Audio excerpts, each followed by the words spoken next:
Hi, I'm Eric Kelly from KellyPlanet.com. This is a close look at Star Trek The Next Generation, Season 4, Episode 22, Half a Life. Counselor Deanna Troy, personal log, stardate 44805.3. My mother is on board. That was probably the shortest opening log entry ever, and the only one done by Counselor Troy. If you aren't familiar, her mom has a thing for Picard, so that's why he's acting like that. Oh, there she is. She says, "Oh, Jean-Luc, you're always so serious." And he's like, "Oh, Luoxana, I'm pretty busy." We're picking up a scientist guy from Kaelon 2. And we don't see Kaelons again until Lower Decks, as far as I know. That's Timothy, played by David Ogden Stiers, who has been in a lot of shows, which I'll talk about later. Dr. Timothy, I'm Jean-Luc Picard, captain of the Enterprise. I beg your pardon, Captain. This is my first time aboard a Federation starship. Oh, yes, they told me. Shaking of hands, a form of greeting. Luoxana takes this guy right away and invites him to dinner, and he doesn't know what to make of her, but she offers to take him on a tour. Geordi's like, "Oh, that poor guy." For generations, the people of Kaelon 2 have been working to revitalize their dying sun. The Federation has offered to assist in testing what may be a solution to this problem. So yeah, their sun is dying, and Timothy has come up with some kind of torpedo mods to get it going again. They found a similar star somewhere and are going to test the things on that. Apparently it has taken 40 years for this guy to figure out how to reprogram their torpedoes. I'm sure Geordi could have done it in like 5 minutes if they would have asked. But the Kaelon are kind of reclusive. I must protest your unauthorized presence on the bridge. What does that little one do, Mr. Wolf? Please, madam. That is a torpedo launch initiator, and it is Worf, madam, not Wolf. Mr. Wolf. Luoxana is all over Timothy again, but they have work to do, so Riker asks her to please clear the bridge. She's like, "Oh, fine, I will see you later."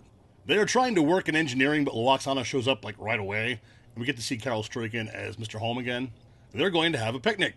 But then we go to the turbo lift immediately for more talking and find out that Timothy also has a daughter and a grandson, and he's a widower. If your people have known for generations that their son is dying, why not simply evacuate the planet? It is our home. If Kaelon 2 ceases to exist, so do we. She has a point, though. You know, just in case the torpedo thing doesn't work. She invites him in for a nightcap, but he turns her down. Captain's log, stardate 44807.5. The Enterprise has arrived at the Praxillus system, where we will conduct Dr. Timoson's helium ignition test. Worf says he did some scans, and yep, the system is completely devoid of life, so it's safe to blow stuff up. Geordi says, "We're ready to go down here, Captain." So Worf shoots off a whole bunch of torpedoes, and they go all the way to the core of the sun, because they have some special shields or something, otherwise that wouldn't work. We get a bunch of techno-babble, and Geordi says degrees Kelvin. Again, this is not the first time. He means just Kelvin. Anyway, it works, and Timothy is pretty happy about that. Data says the core temp is still rising, and he says degrees Kelvin too. Uh-oh, the star explodes, and the Enterprise warps the heck out of there. Poor Timothy. Captain Picard, Doctor? permit me to express my appreciation to you and your crew. I am most grateful. Now he's having some fruit punch and tend forward when Luoxana stops by to offer her condolences. She tries hitting on him, but of course he's really not in the mood. You see, he's on his way home to die. What's up with that? Captain's log, stardate 44812.6. We have returned to Kaelon 2 and established contact with Science Minister Batadat. It seems the writer thinks Captain's log should be numerous and very brief. Okay. Riker tells that Kaelon science guy that even though the test didn't work, Timothy could probably figure it out with enough time. But the science guy says, yeah, no. Timothy has obligations and it would take too long to find a replacement for him. And that doesn't make any sense yet. Hey, there's Luoxana, and she says, yo, these Kaelon people are a bunch of murderers. When a person on this benighted little planet reaches the age of 60, which Timothy is about to do, they're expected to simply kill themselves. Did you know that? Mr. Data? Data says, I don't know, the Kaelon are pretty much xenophobes. We don't know much about them at all. Luoxana is not happy about this and wants Picard to step in and stop it.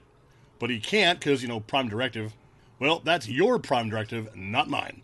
Luoxana is yelling at Chief O'Brien because he won't beam her down when Troy shows up and asks what's going on. I am a Betazoid ambassador. I'm a daughter of the Fifth House, and those people are going to answer to me. So you just energize this damn thing and get me down there. Troy says, Mom, he can't do that. So she starts yelling at her, too. I don't think Majel Barrett gets enough credit as an actress. O'Brien excuses himself, and I don't blame him. Luoxana thinks it's a bunch of bull that Timothy has to die because his society deems him too old, and this hits hard for her because they're about the same age. Obviously, she is very sad, and we don't need to watch all of this. Troy's mom stops by to see Timothy, and she hates him for what he's going to do, so he tries to explain things to her. Back in the day, his people would live long enough to become invalids and a shadow of their former selves that put a burden on society. So it was decided to put an end to it before it got to that point. He references nursing homes, but he calls them death watch camps. The resolution is a celebration of life. It allows us to end our lives with dignity. Ah, celebration of life. Sounds very noble, very caring. What you're really saying is you got rid of the problem by getting rid of the people. They are not going to see eye to eye on this. Loxana points out that dying at 60 is pretty arbitrary, as some people could be healthy much longer than that, or very ill way before that. Timothy says 60 is much more fair than making every family decide exactly how old is too old. She says, well, wouldn't you like to get to know your grandson? I attended the resolution of my parents when it was their time. It was beautiful. Roxana, this is a custom that I have known and accepted all my life. Yes, this scene is still going on. She says, hey, you're the best scientist to save your planet, and he says, there'll be younger people to follow up on my work. But what if they can't? The planet will be dead in 40 years or so. And as we already found out, they are too dumb to evacuate. Finally, Timothy says, enough, it is what it is. Well, if that's the way it is, I don't know why anyone's bothering to try to save your planet at all. If its time has come, let it die. Where's the difference, Timothy? Where? So they are going over the sensor data from the test, and Timothy figures out that he can create a new model that would work, but does he have enough time left to complete it? So he goes to Picard and requests asylum on the Enterprise. Science Minister guy is not happy about this, but Timothy says he needs more than 4 days, and the planet is kind of at stake here.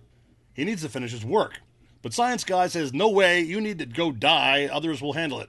Captain, scanners indicate 2 Kaelon warships rising on an intercept course. Acknowledge, Commander. If you attempt to leave orbit with Timothy on board, our ships have been ordered to open fire. I haven't seen a Kaelon ship yet, but I bet they could have even scratched the shields.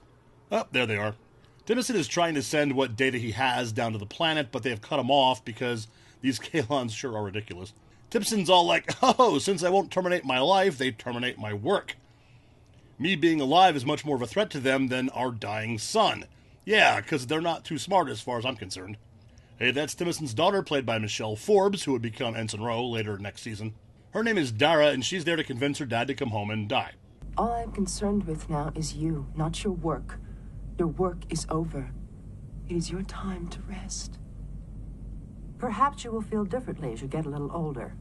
Say, approaching 60. Dara thinks her dad is being super selfish, and she's ashamed of him, and she leaves. So Timothy wants to be alone.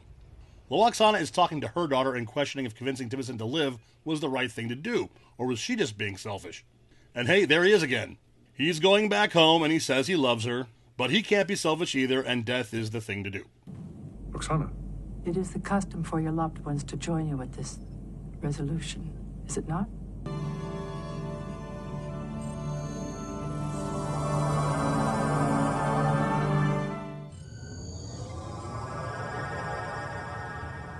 Okay, so that wasn't a Star Trek episode. That was a romantic drama movie that happened to feature a one-off guest star and Troy's mom. Both of whom gave excellent performances, however. David Ogden Stiers was on MASH back in the day, and he did tons of animated voice work. He was Cogsworth on Beauty and the Beast, and he was also the replicator Oberoth for 3 episodes of Stargate Atlantis. The whole die before you get too old thing is pretty popular in sci-fi. They did this in Stargate and Farscape, for instance. If the Kaelon people want to do the resolution, I have no problem with that. It's their thing. My beef is that these idiots know their planet is doomed in like 40 years, but would rather hang on to their rituals than make sure they will still be around to do them. Culture and traditions are what makes them who they are, but come on.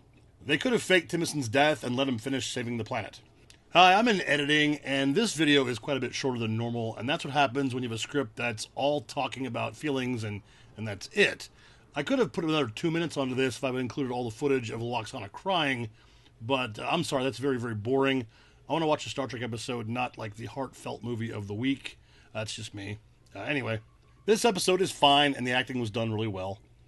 But this was literally 45 minutes of talking about Timothy killing himself. Making a video for this was very, very boring. I'm going to give this 3 deltas out of 5. You can let me know how you feel about that. If you liked that video, thank you. Like and subscribe if you want to. There's more Star Trek videos and related content on my website. Check it out at kellyplanet.com. I'm Eric Kelly. Live long and prosper.